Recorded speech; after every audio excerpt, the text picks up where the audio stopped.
morning, everyone. How are you guys doing? I don't know what the deal is, but I am having a hard time talking today. I feel out of breath. I'm not coughing as much as I was before. It's just that morning, early morning, I don't know. So today, I thought I would do a question and answer with you guys.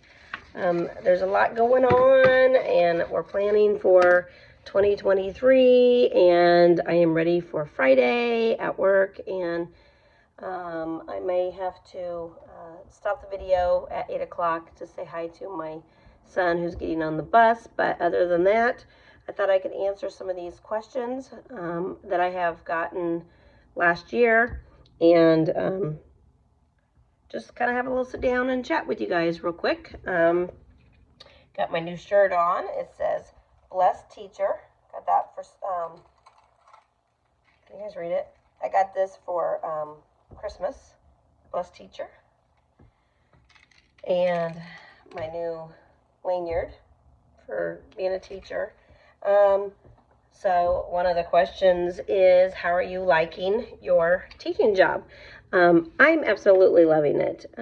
Even though I fell at work last year, broke my arm and my elbow, and at first they thought it was my shoulder also, but it wasn't.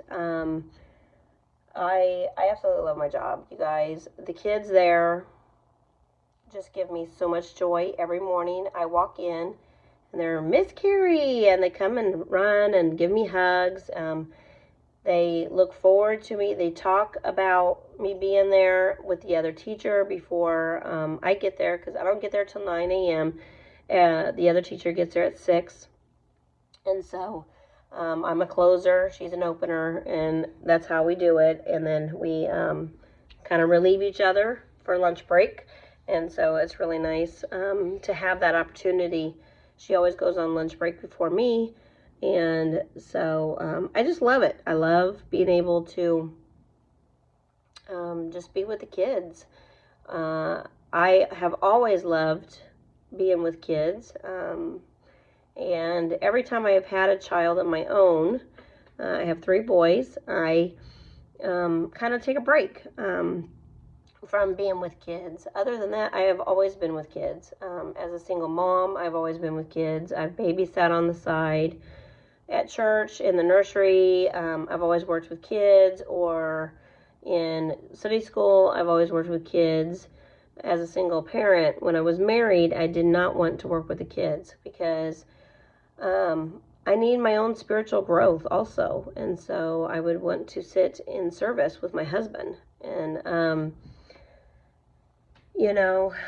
I think that's one thing that I am kind of glad I did, because I have kids that are 5 years apart in age. And so, there's been a couple years here and there where I have needed a break for being with kids. And this is going to be one of them now. When I go to church, I'm not working with kids at church on Sundays because I need a break. But I do love my job, and I love working with kids. The main thing I really, really like with these kids is they're mostly foster kids or low-income family kids. And my favorite part of working with them is teaching them. I cannot teach them necessarily about God. Although I did mention doggy heaven the other day to one of the kids, and they looked at me like, what? Doggy heaven? But I do talk about manners, please and thank you. I do teach them about how to listen to your teacher and your mom and your dad, and just the basics. I love being able to teach the basics. With my own children, I love teaching them about God, because that's where my faith is in God. And as a mother, that's my number one goal. So hopefully that answers that question. Another question I have here is, I'll mark that one off real quick. Another question is, how was your first year of being a single mom since your divorce? It was rough. I'm not going to lie. And I will tell you why it was rough. It was rough because of finances. I did not get that much money out of my divorce for my half of the sale of the house. We ended up, my husband ended up staying in the house and kicked us out and didn't even want to negotiate the house. There was no way I was going to be able to afford, as a stay-at-home mom for 9 years, the house. Do I regret staying at home? That's another question that has been on my list. For those 9 years of my marriage, no, not at all. That was a decision that me and my husband made together. He was going to work and I was going to stay home and take care of the home. And I did work on the side. And I did cover a lot of things, but I didn't know he was going to divorce me. I didn't know he was going to walk away from our family. And so, it was rough. It was rough at first, I'm not going to lie. And, but God, that's all I can say. But God has really just gotten me through everything. I took the summer off this year, you guys. I didn't work from April to September. I did not work. And that was because I wanted that break to be with my kids. After going through a horrible, horrible divorce where your husband just walks away and doesn't care about you at all and doesn't want to give you anything, you do feel like 9 years of marriage was a freaking waste of your time. It is something that it just weighs on your mind. And it's like, what did I get out of my marriage? Those thoughts really have entered pretty much everybody's mind who I talk to. What is he doing? Why did he do this to you? And why does he continue to do it? And why does he think you're not entitled to 9 years of something? It's just because that's just the way he is. And, I can't change my ex-spouse. I can't make him love me. I can't make him love God. I can't make him make better decisions. This is something that the pastor at our church, the one that he still goes to, has told me. It's wrong. It's wrong is what he says, but you can't change it.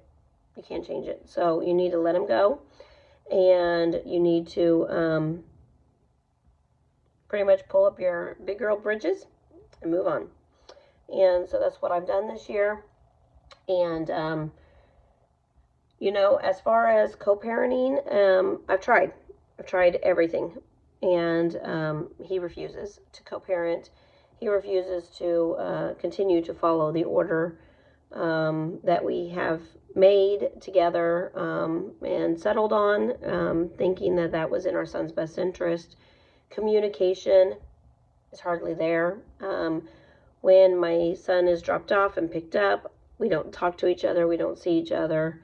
And actually yesterday is the first time I saw him, and it was from a distance at the daycare. And it was just to point out the girl that has a crush on my son. So I try really hard to stay away because we cannot co-parent. And so I think it was October 27th. It was about the same time he filed this motion to modify against me. I told him, I'm done trying. So I have been told to start parallel parenting with him because that's the only option I have. And so that's what we're doing, and it's been working out actually pretty good to just not speak to each other.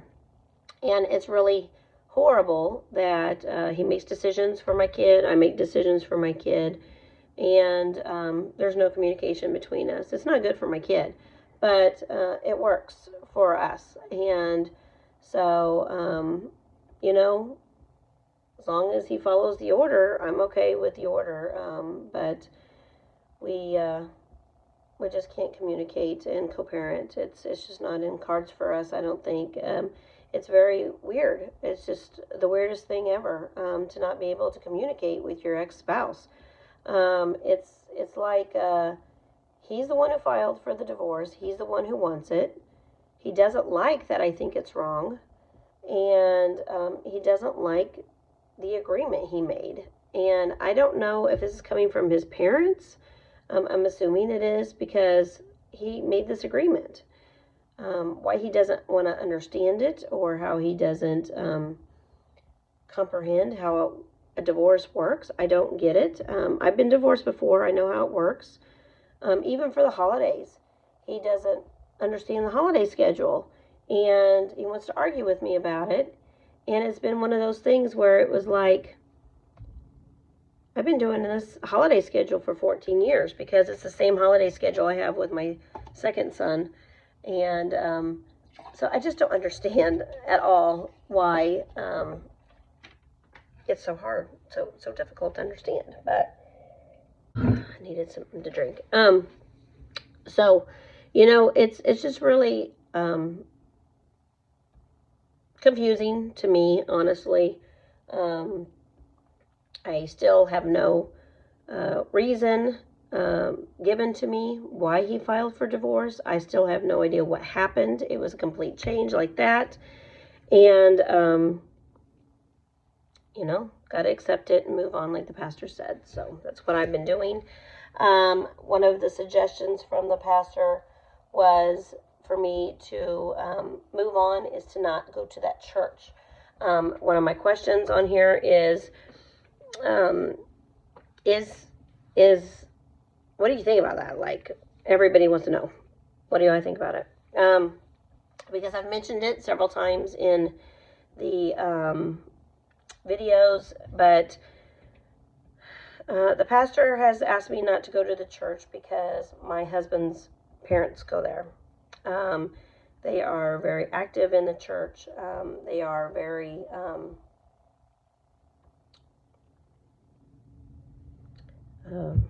supporters of the church financially, and so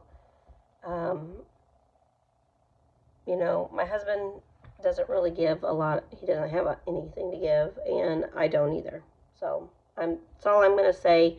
I wanted to be very active in the church and become maybe even a singer on stage, and the kids want to go to church there, and they miss their youth group, and my son and his fiance and their daughter was going to go there also, but it's just a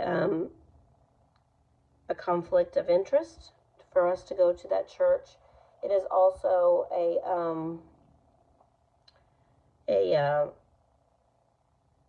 it would cause a division in the church. And so I completely understand where the pastor was coming from in a way, because I don't want to cause a division in the church. And I can tell by this motion that this is not even coming from my ex-husband. This is coming from my in-laws. And so it is, it's a problem. My ex-husband doesn't even know what he's talking about because he won't communicate with me. So, he has his own little thoughts in his mind, and he has no idea what he's doing. And I think it's going to cause some major problems in the future for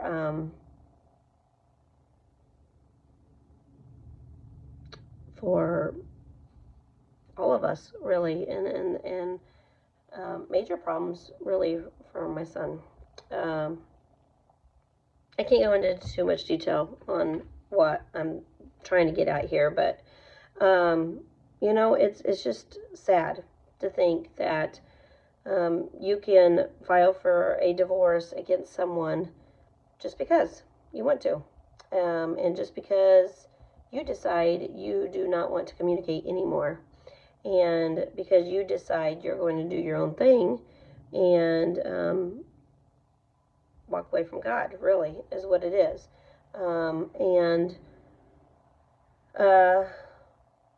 Do you still pray for your spouse? Yes, I do. I do. I pray that he'll get right with God, and that he will understand that family is a commandment in the Bible, and loving your wife. Even if he remarries and finds someone else to love, it may be not me. Maybe I'm not the one for him. Because, honestly, I want someone who loves me. And, I think he deserves to be loved. I tried my best to love him. And if it wasn't good enough, then, I hope he finds that person he can love. And that loves him as much as I did. I have high respect for him as my son's father, and I want the best for him. I really want the best for my child, and I just wish we could communicate. But it was honestly a problem in our marriage, and that's why we're divorced, is because he refused to communicate. He wanted to lead as far as be the boss and controlling over me. But it was not togetherness. It was not working together. It was asking everybody else how he should handle. I'm sorry, my alarm just went off. Let me go say hi, I love you to my son, and then I will pick this video right back up. Hold on one second. All right, guys, that just gives me so much joy. I just open up my window since the bus stop's right here, and I just yell, I love you, and have a good day at school. And he's always waving, and I'll see you tonight. It's my weekend, so I'm excited. So I forgot what I was talking about. I thought I would do that. Short-term memory loss, but I think just the co-parenting and the communication is number one reason why I'm divorced. It's just not working, and it doesn't really surprise me not being able to communicate, because like I said, it's how it was in our marriage, and it's the reason why we're divorced. So I've tried everything I can do, and because of the divorce, I'm no longer required to actually communicate with him. I have an order. So I plan on following my order, and that's what I want to do. And I really do feel like it's in my son's best interest. And he loves that if his dad's at work, it's me that he's with. And it works out really, really great. So I like that schedule.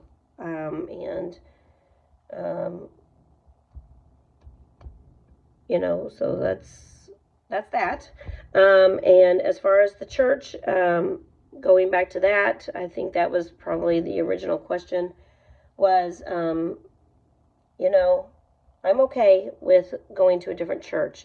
Me and my husband actually left that church for a while, went to another church. That's the church I'm going to, and very active in that church now.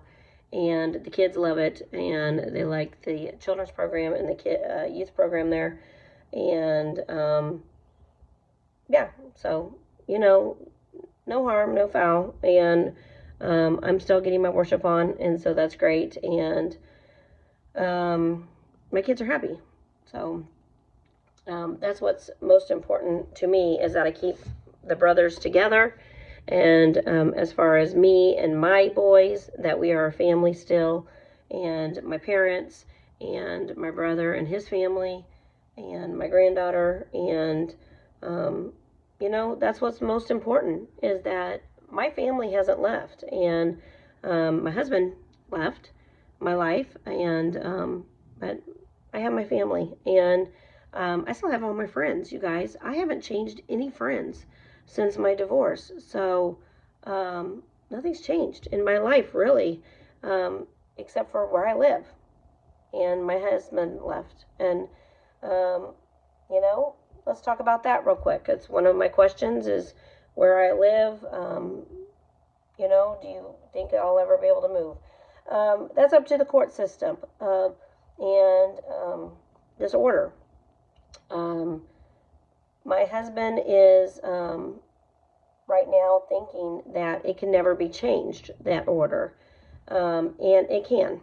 And it's probably going to be changing. And so that's the thing, is I am able to move. I am able to take my child to move with me if I need to, because of finances and because of the situation. I mean, he's 2 streets over. I've tried to communicate with him. I've tried to work it out where I could be close. I've tried to make it work, and I've done a really, really good job of making it work. But I can't live in this apartment forever, and I have no money to buy a house. And you know, I have children I have to think about, and I do have another child, and I have to be able to financially be able to move. I have, let's see, according to this order, 3 more years of living in this apartment before I could maybe move to another apartment. Other than that, there is nowhere in this school district, in the elementary school that my son goes to, that I will be able to afford. So if I cannot make it here, I cannot go anywhere without taking my kid back and forth to that school. If I'm going to do that, then I would like to put my son into a Christian school. That way I have to take him back and forth to school no matter what. And, you know, at least he's getting the faith-based belief, Christian education that I would want for my child. And I would think as a Christian, my husband would too. And this is where we're having a disagreement on. He wants to be in control. And that is not what a divorce is. That's not what our settlement agreement was, that he can control all decision making. That's what he's asking for on this motion, is he controls all decision making. That is not in my son's best interest for him to make that decision. Open communication, co-parenting is what we should be doing. It's what the court is going to want us to do, is to work together and come up with solutions that we feel together is in our son's best interest. And if we have to leave it up to a court system judge to decide, there's no doubt in my mind that a judge is going to say that one parent is going to have to make all the decisions if we cannot cooperate. So I'm done trying. I have tried everything, you guys. I am not kidding. I have tried to communicate everything. I don't want a judge to have to make that decision because a judge does not know what's in my son's best interest. But my husband is forcing the issue to have a judge decide. And because of that, you know, I am going to have to fight for what's in my son's best interest, and for one of us to be able to make those decisions. And so I know the court system wants whoever is willing to cooperate the most, and I've tried to cooperate as much as I can, and no communication back. So no doubt in my mind what a judge is going to rule. So I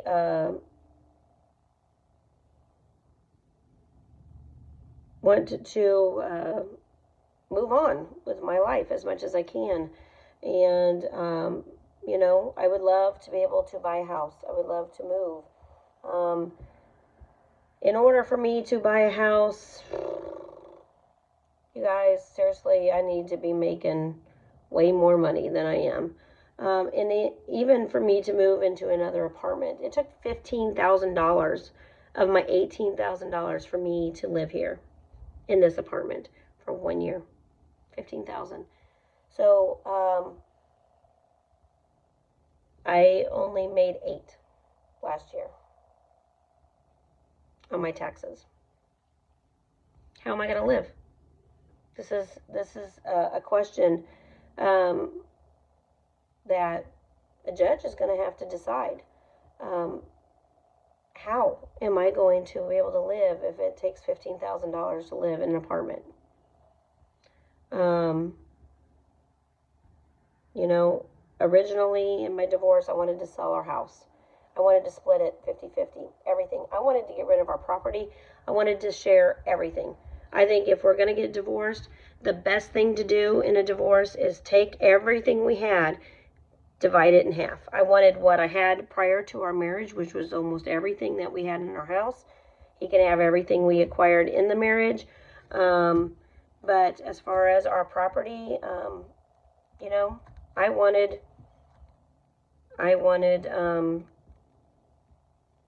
us to sell it all. Sell the house with the fridge, the stove, just as we bought it. Sell our property. His truck was his. My car was mine. And let's just say we weren't married for 9 years, because kind of how it felt.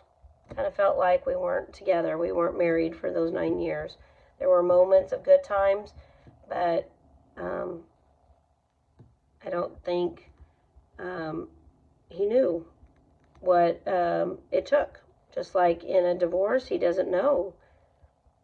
You still have to communicate. And I just really honestly believe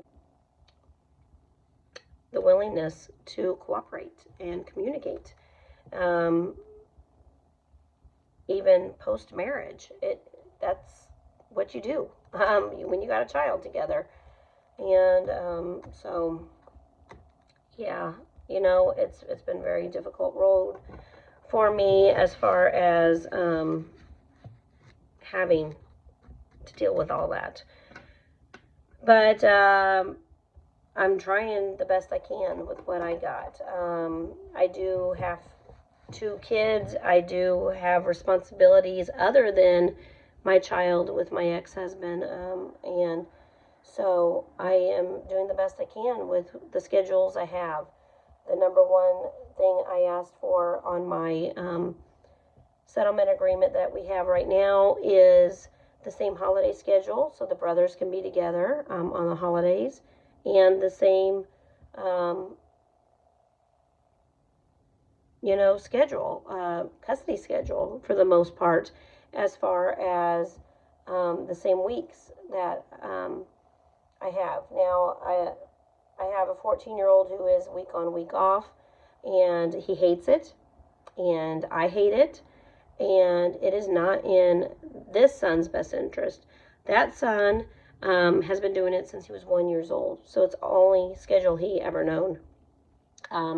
If he was in school at the time, like my son is now, that schedule would have not worked, and it would have not been ordered. And now that he's 14, he has a say, and there's a lot of times he's with me when he's supposed to be with his dad. And his dad is leaving him home by himself now while he's at work every evening. And my son is having the responsibility of getting himself up and ready for school. And I'm not going back to court and fighting him on that. That's the schedule that we followed ever since he was 1 year old. And my son is now 14. He's old enough to take care of himself. I still think it's wrong for my 14-year-old to have to be responsible for himself at that young age, but it's not against the law. So, it works for him, and he hates it. And but his dad is very accommodating. If my son doesn't want to do it, he doesn't have to. He'll bring him over here, and he's got to work, and I got to work, and so we just communicate and make it work for what's best for my kid. And if my kid has something to say about the schedule and what's going on, we both work together, and that communication is at least there. And so, my 14-year-old has a say, and he gets a choice now. My 8-year-old has a voice too, and I am listening to my son's voice, and so that's what I'm going to be fighting for the future. And another question on my list is, as you're moving on into the new year, what's something that you want to change that is different from last year? Different from last year, I would like to move into a home. That's one thing I would like to do. I would also like to be debt-free again. I think there's a very strong possibility I could be debt-free again. I am under $20,000 in debt, and so it's very doable.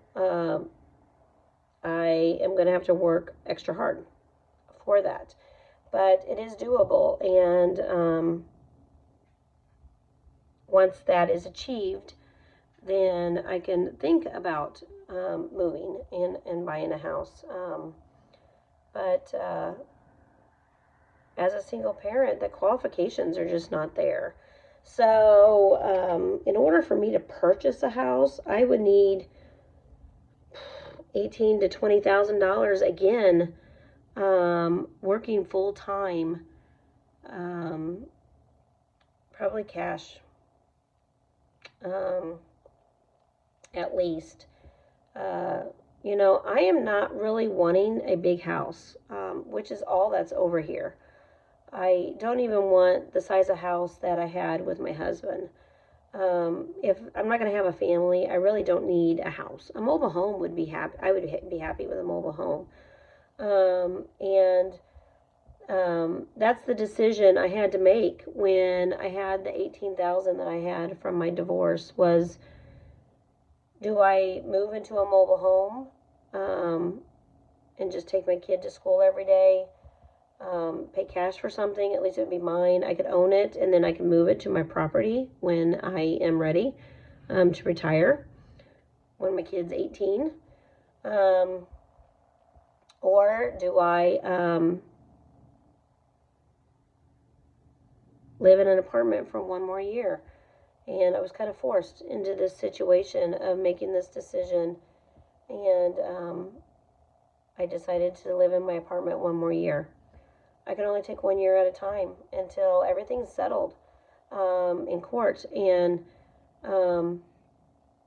this is something that, when I was kicked out of the house and I didn't get my stuff and I didn't get everything, it's taking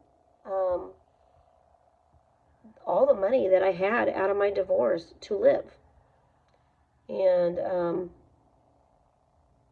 I got nothing to live on. And so I've had to make adjustments, and it's been very, very tough being a stay-at-home mom for 9 years. Although it was good during the marriage to make that decision, and it was best for my kids. My 14-year-old said to me the other day, "Mom, I'm so glad you were a stay-at-home mom during COVID. It was very nice to have you at home teaching us and homeschooling us," because I did end up homeschooling them. And they appreciated that I was able to do that. And it wasn't even a question during the pandemic. I was going to stay home. And I was already home. So it worked out great. If there's ever a shutdown again, I would have to make the decision again. How I will pay my bills when that happens, I have no idea. God's going to provide, as he always has. And so one of the changes I am going to make is planning for that to happen. I know there's talks of shutdowns again, possibly. And I need to prepare. I need to prepare for the what ifs. What if an asteroid hits, and it's close by and the electric grid goes down or something? I don't know. I just need to really just prepare for all the possibilities of the what ifs this year. What ifs, I think that is one thing that I really want to do is just prepare, because nobody knows. Nobody's guaranteed the next breath. Nobody's guaranteed tomorrow. I don't know what tomorrow is going to hold. I didn't even know I was going to get divorced this last year. I mean, I seriously loved my husband so much, and I just can't believe all this has happened. But it's, after the initial shock of everything, I really do feel like God's protecting me, and God's got me, in the palm of his hand, and he's doing everything that I need for him. And I'm going to stay focused on God. That is the number one thing I am going to do this year. That is kind of different from last year. Last year I just kind of went with the flow, and I was really I just kind of surrendered last year, everything, and I was just kind of like, God, I need your help here. I don't know what's going on. And I was hurt. I was sad. I was just completely distraught on the decisions my husband was making. But at the same time, it put me right in place. It was like God was just shoving me into where he wanted me to be. And I think that is what was best. I really do think the divorce was a great thing. I think doing things on my own was a great thing. I think being able to surrender my life back to God after 9 years of marriage, where I was not relying on God like I should have, because I did not have that spiritual leadership in my family. And I think God really just put me in my place. You know what I mean? It was something I needed for me. And I am thanking God now every day.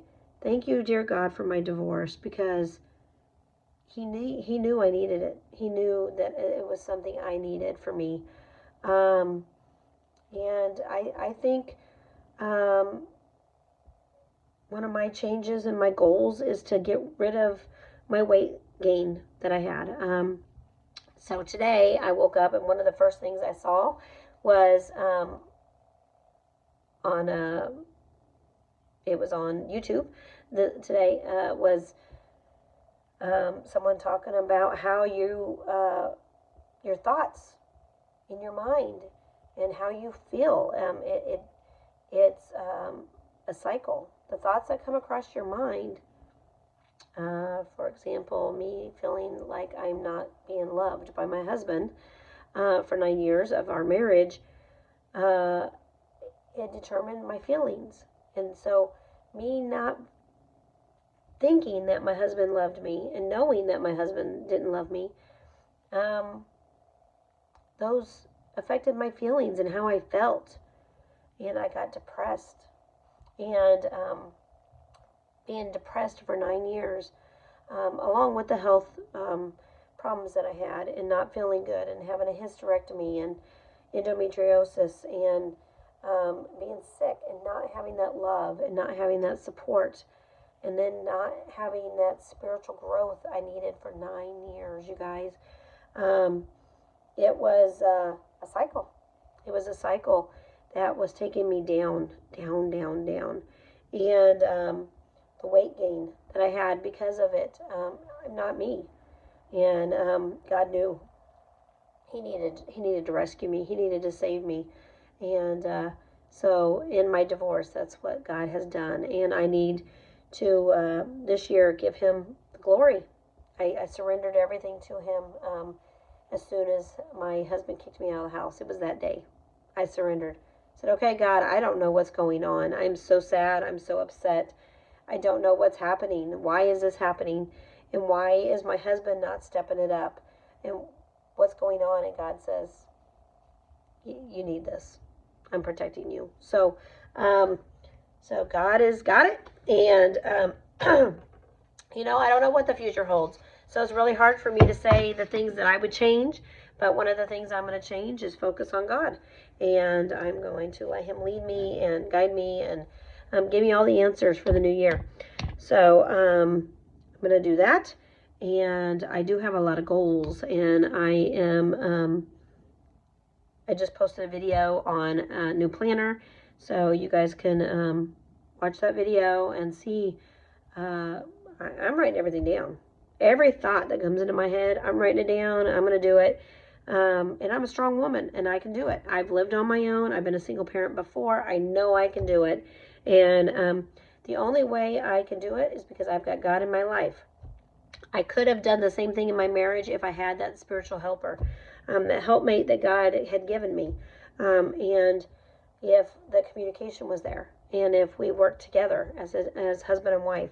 But he refused to work with me and communicate. So it's very obvious in my divorce that's why we're divorced. So I'm gonna do what's right. And I know that God is saying, you can't change this divorce. My pastor has told me, I've gone through counseling this year, and the counseling has really, really helped me really know why I'm going through this and helping me as I struggle. I've had all the process of a grieving process that I've gone through. That's what a divorce is. You have to go through the grieving process. At first I questioned everything, and I was just so sad, you guys. I would sit in the basement of my house, and I would just cry. What's going on? And I really did not even try. I asked my husband, what's going on? And I wrote him letters, and I tried to get him to talk to me as my spouse, because my sister-in-law said, he's going to choose me over you. And I was like, no, he's not. I'm his wife. And she was like, oh, yeah, he is. She goes, I'm not leaving this house. He's going to choose me. And I was just like, lady, I don't even know who you are. I mean, she was not in our marriage for 10 years. And then in my life, I've only met her several times, and I was married to this man, and he still chose her over his wife and his kids. And she was right. He chose her. And I was in doubt. I was just like, what is happening? Why would he do that? He's my husband. And the person I thought he was, God's like, you don't know the true him. He's lying to you, and he's not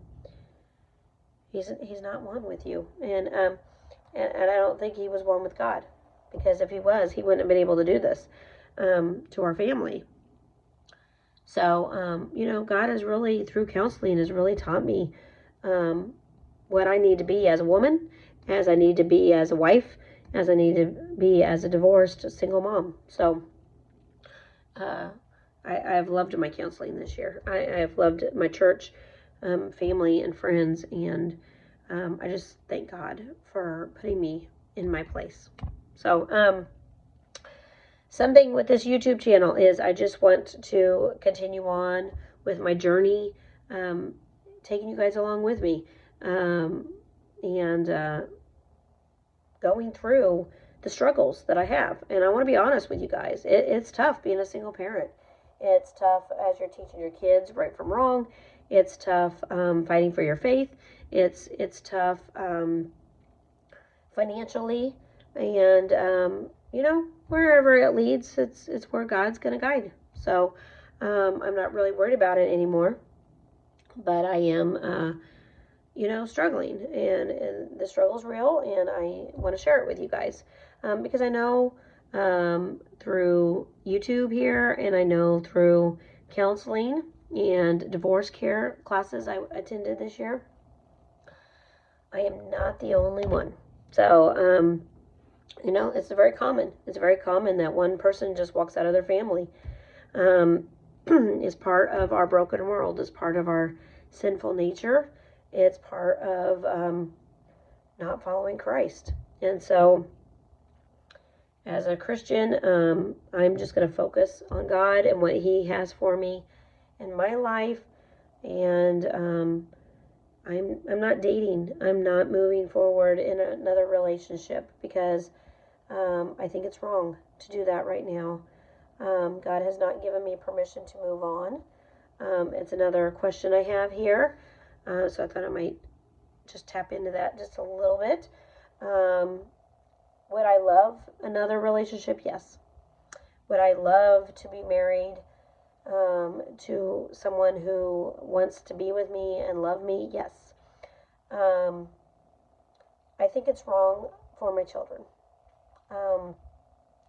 I think the best thing I can do as my children's mother is still be committed to their father. And so I am going to remain committed and in my marriage to my ex-husband.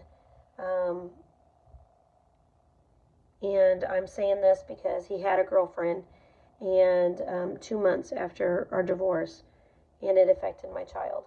And I don't want to put my child through that. He's confused just as much as I am. Why did Dad do this? What's going on? He's supposed to love my mother.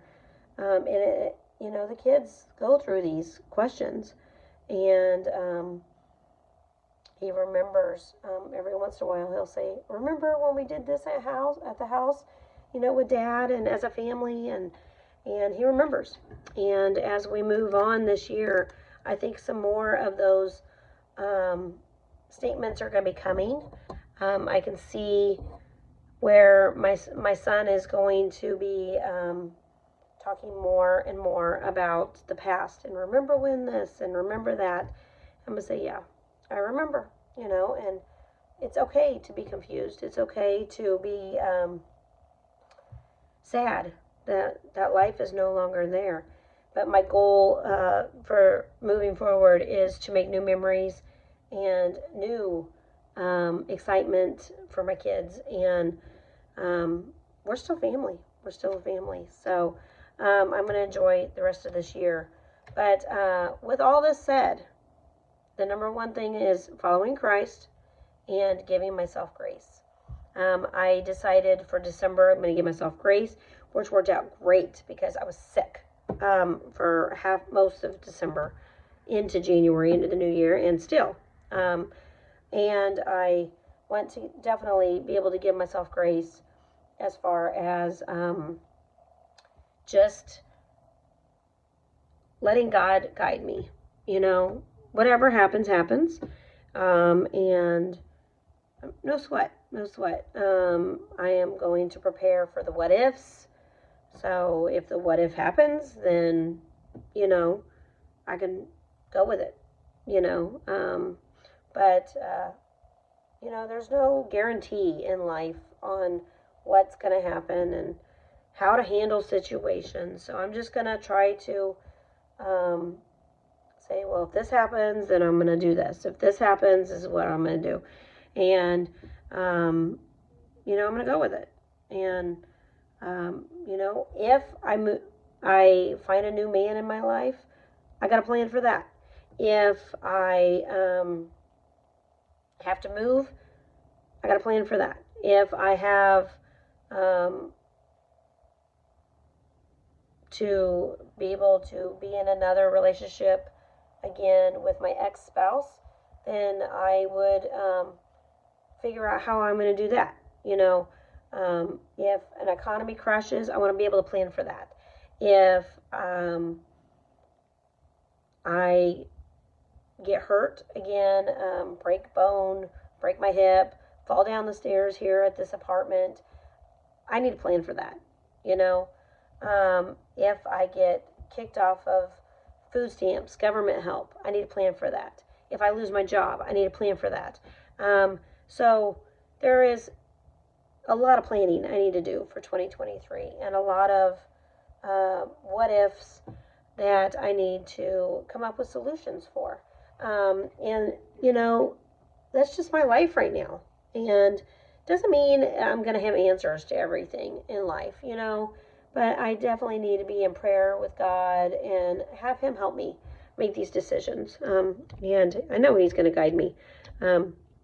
Like I said, God will put you right where he wants you. And I think that's what he's done. And I definitely want to share all that with you.